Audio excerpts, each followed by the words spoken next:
Okay, so we've all likely heard of the story of Jonah, who was swallowed by a great fish and spent 3 days and nights in the fish's stomach.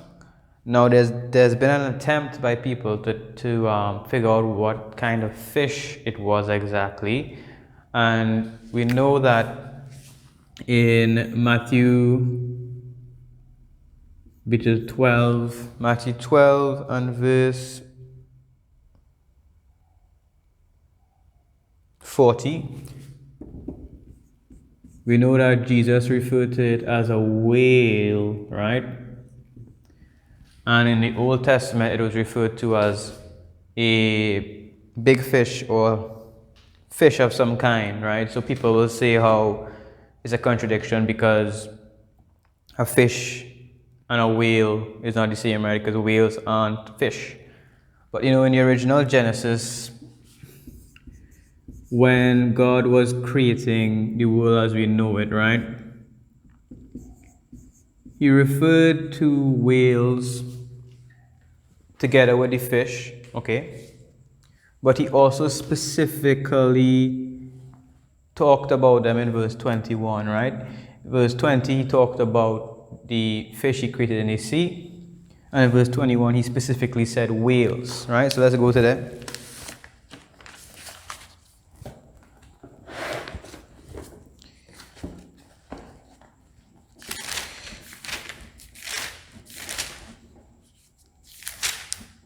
Okay, verse 20, and God said, "Let the waters bring forth abundantly the moving creatures that had life." Okay, that's obviously in reference to fish,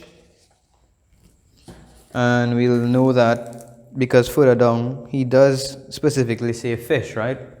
So he created the fish, and then in the next verse, verse 21, he further explained, right? So after he said, "Let the waters bring forth abundantly the moving creatures that had life," in verse 21, he said, "And God created the great whales, and every living creature that moveth, which the waters brought forth abundantly," right?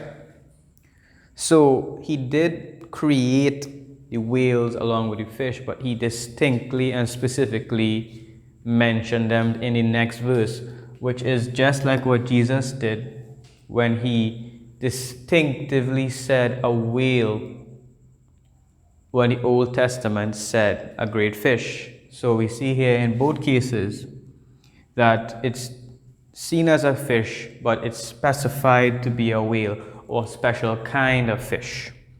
Okay, but you're going to hear all these news stories about people who went into the mouths of whales and stuff, right? So they'll use that as proof as to that story being possible, right? But those stories, what happened most of the time with those stories is that the person goes only into the mouth of the whale, they don't go into the stomach of the whale, and they especially don't go in the stomach for 3 days and 3 nights, right?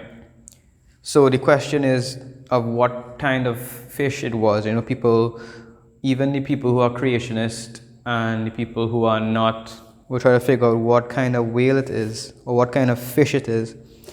But ultimately, it does not matter for one very specific reason. Okay? And we see that we'll go back to the chapter itself, of course, which is Jonah. The chapter in Jonah. Once we find it.